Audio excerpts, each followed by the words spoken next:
న్యాయం జరగాలి. మా డాడీ ఉన్నాడు.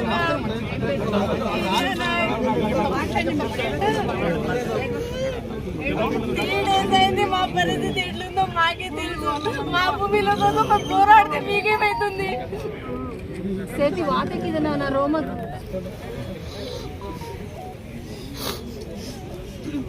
ఎన్ని ఎకరాలు పోతుందమ్మా? మాకు 7 ఉంది. 7 ఎకర్స్ పోతుందా? 7 ఎకర్స్ పోతుంది. ఎంతమంది పిల్లలు? మీరు అన్నదమ్ములు ఎంతమంది? 2 అన్నలు, నేను. మీ నాన్న? మా డాడీ ఉన్నాడు లోపల. అంత అన్యాయం దౌర్జన్యం చేస్తున్నారు మ్యామ్. ఎట్లా చెప్పండి.